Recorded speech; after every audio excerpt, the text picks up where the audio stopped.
Well, here it is. This is my 1950s, 50s or 40s twin Maytag engine for a washing machine.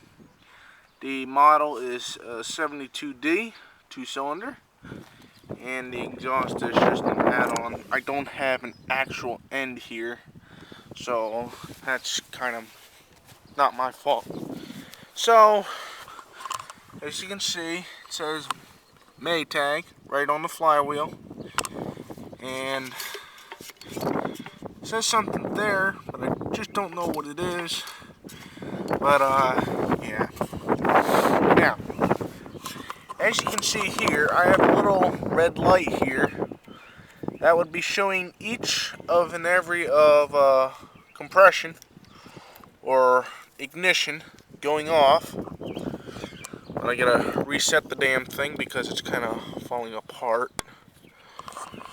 Let me get this straightened up here.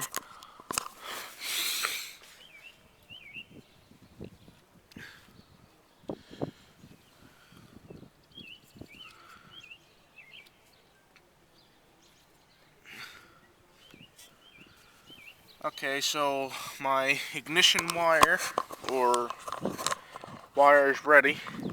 Every time when this thing turns over, both pistons fire, not one at a time. And of course here is a standard carburetor from a pressure pump engine, and this is what the trick I'm going to be showing you. When I have this thing running, I'll have it set at a decent point, like right around here. This thing will idle itself without having an idler spring.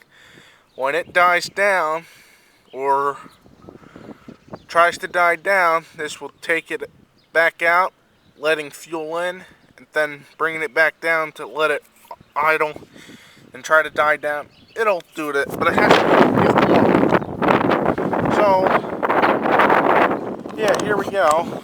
I'm going to start it up again in a second. I'm going to set my tri-stand down here. If it doesn't fire on the first try, then I'll just have to give it a snorter starting fluid. So you want to set this thing there, let this up.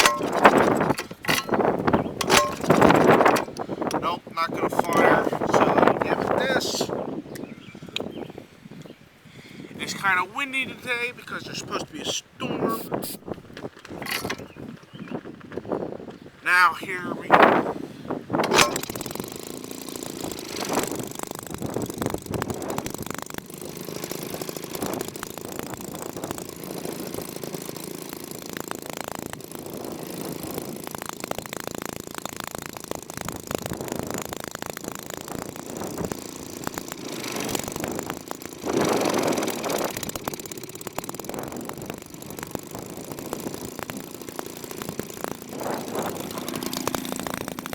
Right now it's warming up. There's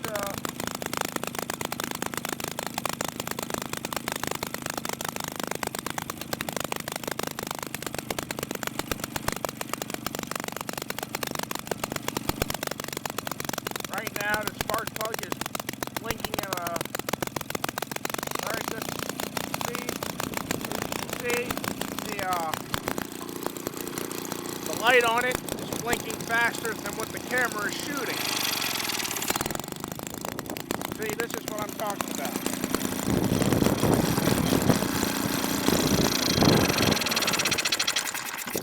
Yep, died. Hold on.